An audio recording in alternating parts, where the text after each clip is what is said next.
I, a 32-year-old man, have been married to my wife Kate, who is 30, for 4 years, and we've been together for 9. Our relationship has been unique, loving, and supportive. We have good communication and hardly ever argue, and our bedroom life has gone from strength to strength over the years. We discussed cheating in the past, and I was always clear that we would be over if it ever happened.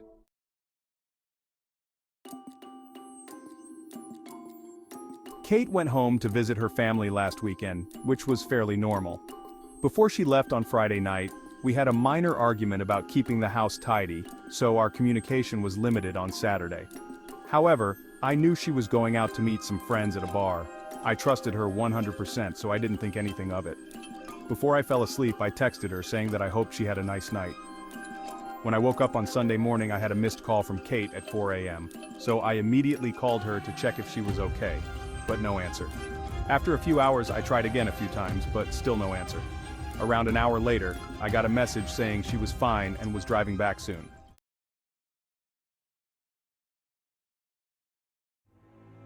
Kate got home late in the afternoon and looked awful.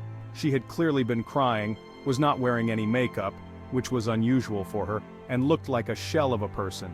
I knew right away something was wrong, but she wouldn't let me hug her and would barely speak. I sat her down on the couch and made her some tea.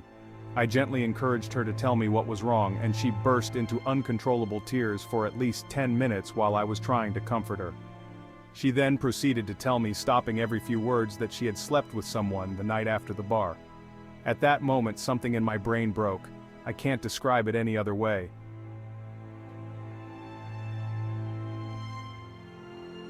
I immediately got up, jumped in my car, and drove off. I went to a park and walked around it for about an hour. Kate was calling my phone constantly, so I turned it off. When I got home, I grabbed 2 suitcases from the garage and went to our bedroom. I threw some of Kate's clothes and shoes into them and left them by the front door. Kate was lying on the floor in the living room, curled up into a ball, sobbing. I called her best friend who lives nearby, and told her that Kate needed a place to stay, and a ride to her place, and that Kate could explain everything to her later. I told Kate I was leaving for an hour, and that her friend was coming to pick her up. She grabbed onto my legs, trying to stop me from leaving. When I returned home again, Kate was gone, and so were the cases.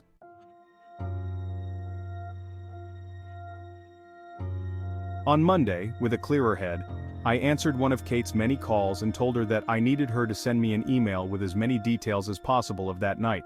If she leaves anything out, there will be no hope of reconciliation. I received this email on Monday night but still haven't opened it. Since then, everyone has been trying to contact me, but I have just been working, exercising, and sleeping.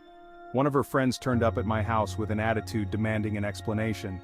I told her to speak to Kate and closed the door in her face. I have also been speaking to divorce lawyers, moving money into separate accounts, and blocking Kate and all of her friends on everything. Everything I have done since I found out seems like I have been on autopilot. I don't feel angry, upset, or overly emotional, just numb. Kate posted a note through the door yesterday asking me to meet tomorrow, but I was conflicted. Should I meet her? Will it change anything? Is there any point in trying to reconcile? Is it normal to feel like a robot, and how do I snap out of this? I want to add that when I came home the first time, Kate confirmed it was consensual. She was drunk, but knew what she was doing.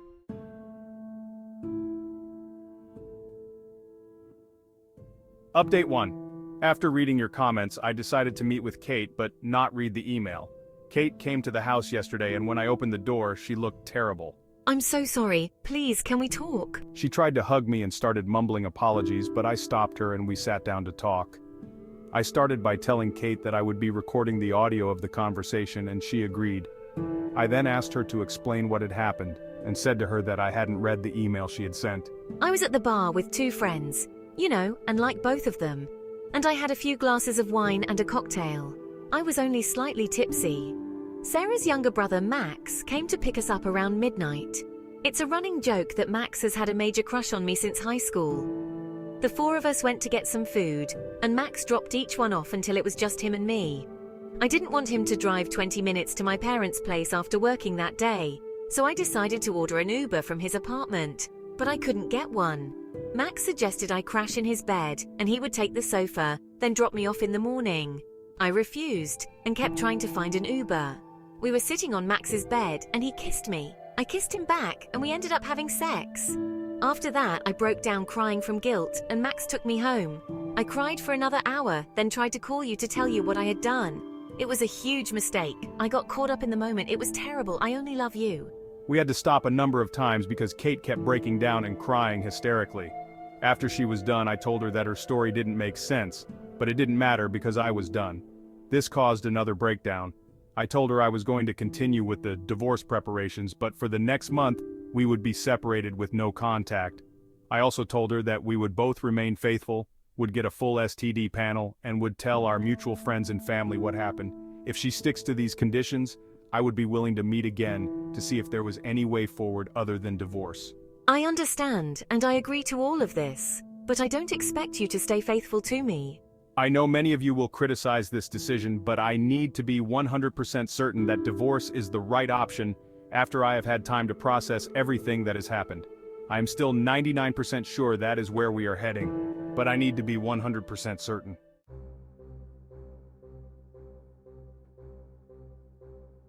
Update 2. A few things happened last week, so I thought I would make an update post if anyone is interested. First of all, I'm not in robot mode anymore. I've been having bursts of intense feelings of anger and betrayal, but have been keeping busy with work and exercise. My friends have also been great since they found out and have been dragging me out of the house to hang out. I decided to read the email and wish I hadn't. The story Kate told in the email was mostly the same, but there was no mention of going into Max's apartment to order an Uber. There were also pretty explicit details of what they did, for how long, and that they had apparently used a condom. I will never be able to forget this description. Many people who initially criticized me for kicking Kate out of the house have now apologized, but they can keep it. Kate's parents reached out to apologize, and I spoke to them because we had a good relationship before all of this. They begged me to try to work it out, but said they understood if I decided to get divorced. I didn't commit to either option. Kate's other friend, who was there that night, contacted me to tell me her side of the story. It mostly matched up bar food home. Kate could have stayed over at my house, but she refused, saying she was driving home early the following day. Max insisted that he would take Kate home. The version of the story that I heard didn't mention Kate trying to get an Uber. It was only that Max invited her in, and she accepted. About a year ago, I went to meet Kate for coffee, but found Max sitting with her when I arrived. Kate looked guilty, but when asked about it, she said they just met by chance. Sarah, Max's sister, also reached out to me, and I spoke to her too. I am so angry with both Max and Kate. My whole family is angry with Max, and I haven't spoken to Kate since I found out. I warned him to stay away from Kate since high school. I don't think anything else happened between them. I have had zero contact with Kate, but I heard that she was going to be moving into an Airbnb near our house. Apparently she is not coping well and has called in sick from work a few times over the last few weeks. She does have support from the friend she is currently living with, and I asked her parents to keep an eye on her. Her parents came up to see her this past weekend. I went out with some friends at the weekend and ended up drunk at a bar. I was talking to a girl there who I probably could have gone home with, but I stopped myself because I wanted to keep my self-respect. Reading the email and hearing what they had done made me give up hope of repairing this, especially since I know she is not being truthful with me about other things, so who knows? I will proceed with the divorce and might not wait a month before telling Kate that this is my final decision.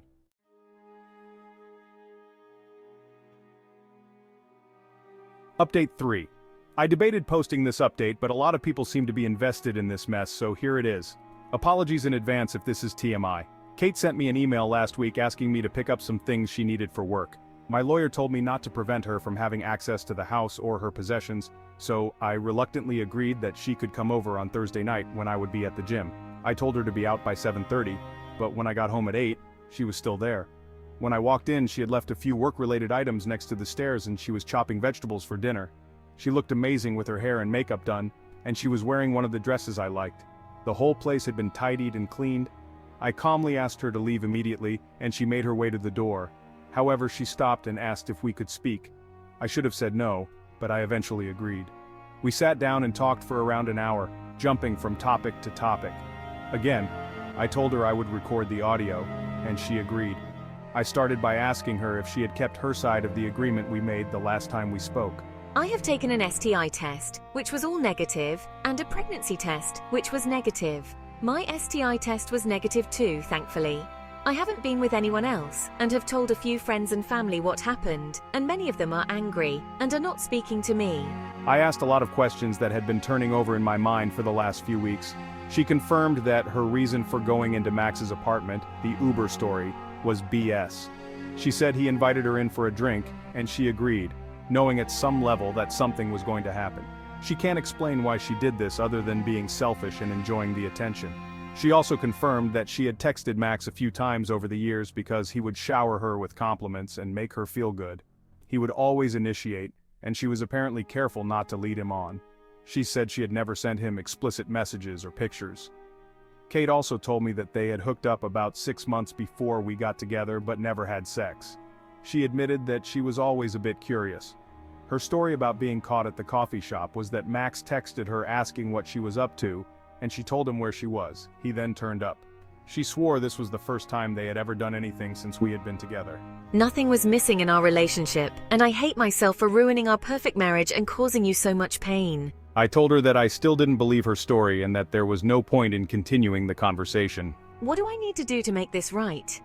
I can offer up my phone, share my location, not go out without you, anything. I said that I had no plans to become her correctional officer, especially when I would never get over the betrayal.